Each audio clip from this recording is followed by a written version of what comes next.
Olá, eu sou a doutora Fernanda Herrera, cirurgiã bucomaxilofacial, e hoje vim falar aqui com vocês sobre as principais indicações para um paciente ser submetido à cirurgia ortognática. Bom, primeiro, é muito comum um paciente já ter passado por algum tipo de tratamento com o aparelho, né? E mesmo assim, o resultado não ficou satisfatório. O paciente ele ainda não está feliz ali com o sorriso, ou até mesmo tem dificuldades de encaixar os dentes da mastigação e gera, algum tipo de desconforto, durante a alimentação ou até mesmo algum tipo de dor. Esses pacientes, muitas vezes procuram realizar novamente o tratamento e descobrem a necessidade ali de um procedimento cirúrgico. Também é comum um paciente que nunca usou o aparelho procurar pela primeira vez e receber ali um diagnóstico do dentista do aparelho, falando que o aparelho só não irá corrigir o problema porque ele tem uma mordida em classe 2, em classe 3, uma mordida aberta ou até assimétrica. Bom, mas o que é isso? O que são esses termos? É isso que nós vamos explicar aqui. Bom, primeiro, vamos falar do normal. O paciente classe 1 é esse paciente que tem uma mordida desse jeito, nessa configuração, onde os dentes da arcada superior, eles sobressaem, aos dentes inferiores. Então, uma oclusão desse jeito é uma oclusão que a gente fala que é uma oclusão normal, distribuindo a força da mastigação por todos os dentes de forma igual. E essa força, uma vez que ela é distribuída igualitariamente ali por toda a arcada, a força também vai ser distribuída pela musculatura e até mesmo para a articulação de uma maneira mais harmônica, evitando também algum tipo de sobrecarga. Um paciente classe 1 é um paciente que a gente tem uma mordida normal e é essa oclusão que nós buscamos após realizar um tratamento ortocirúrgico, que é o tratamento ortodôntico juntamente com a ortognática.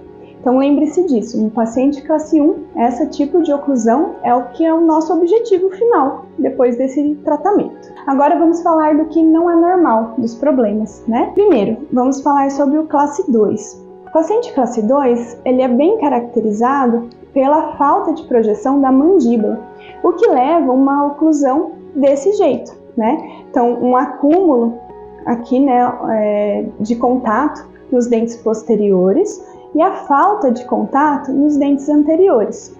Isso pode ser uma deformidade pequena ou até mesmo uma deformidade bastante grande, fazendo essa discrepância bem evidente. Quando nós pensamos num paciente classe 2, nós pensamos num paciente que na face, esse tipo de mordida, ela reflete de maneira com que o mento fique mais retraído.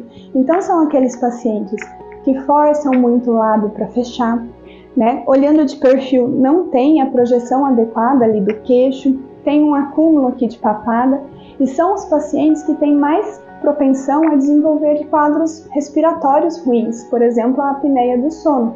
Por quê? A mandíbula mais retruída, ela pode sim fazer algum tipo de compressão na via aérea, que é o caminho ali que o ar faz até o pulmão, e essa obstrução, essa compressão ali na via aérea faz com que o ar passe com mais dificuldade pelo caminho normal, fazendo com que esse paciente ronque, ou tenha algum tipo de parada respiratória aí durante a noite, tá? Então, nesses pacientes classe 2, existe sim a indicação da cirurgia ortognática, porque só o aparelho não é o suficiente para inclinar todos esses dentes, para devolver ali uma mordida em classe 1, e muitas vezes, a estrutura óssea ela não se modifica ali com o aparelho, tá?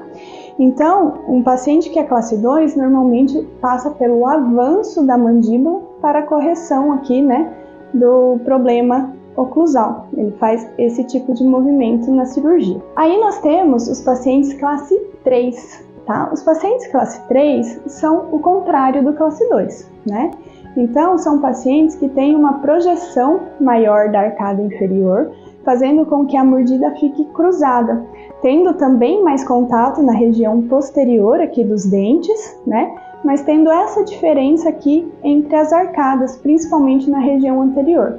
Do mesmo modo que os pacientes classe 2, os pacientes classe 3 também têm níveis aí de complexidade, podendo ser uma mordida cruzada pequena, quase topo a topo, ou até mesmo uma discrepância bastante importante. Pensando na face, então, de um paciente classe 3, nós temos esse tipo de oclusão refletido numa face que tem uma projeção maior aqui do queixo. Então, olhando um paciente classe 3 de perfil, nós vemos que a região de cima ela é mais funda e a região de baixo mais projetada, que normalmente é uma queixa bem importante aí desses pacientes que não gostam ali da projeção do queixo. Quando nós pensamos então nesse tipo de oclusão, os pacientes eles concentram a mastigação na região posterior, levando muitas vezes à trituração dos alimentos de maneira errada, Então pode também desenvolver problemas gástricos e outros tipos de problemas aí associados à má oclusão e à má alimentação. Um paciente desse vai passar pelos seguintes movimentos, Basicamente, nós ou avançamos a região de cima, jogamos ela para frente, ou recuamos, jogamos para trás a parte de baixo, ou os dois, distribuindo ali os movimentos para encaixar os dentes na classe 1, que é o nosso objetivo. Além da classe 2 e da classe 3, nós temos algumas outras deformidades, por exemplo, os pacientes assimétricos. Pacientes assimétricos normalmente têm uns desvios laterais da mordida. Então, quando a gente olha um paciente assimétrico de frente, a grande característica é o rosto tortinho, Então, normalmente a mandíbula ela tem esse desvio lateral. A ponta aqui da mandíbula ela não está centralizada no meio do rosto. Então, existe essa curvatura, essa simetria, e que é refletido aqui, normalmente, pelo encaixe dos dentes de modo errado também.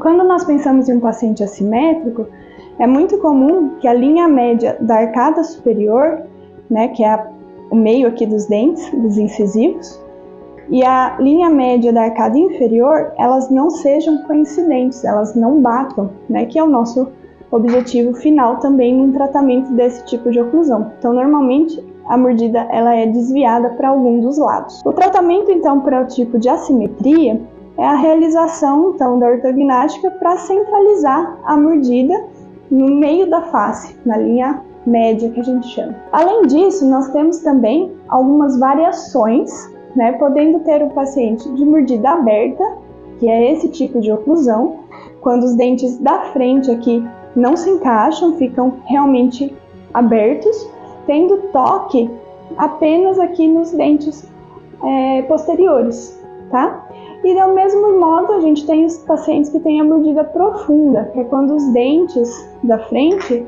eles escondem totalmente a arcada inferior. Normalmente, esses dentes aqui, eles podem até bater aqui no céu da boca do paciente, de tão profundo que é. Os dois tipos de oclusão também têm indicação da cirurgia ortognática e normalmente eles estão associados a um classe 2 esquelético ou até mesmo a classe 3, então são variações.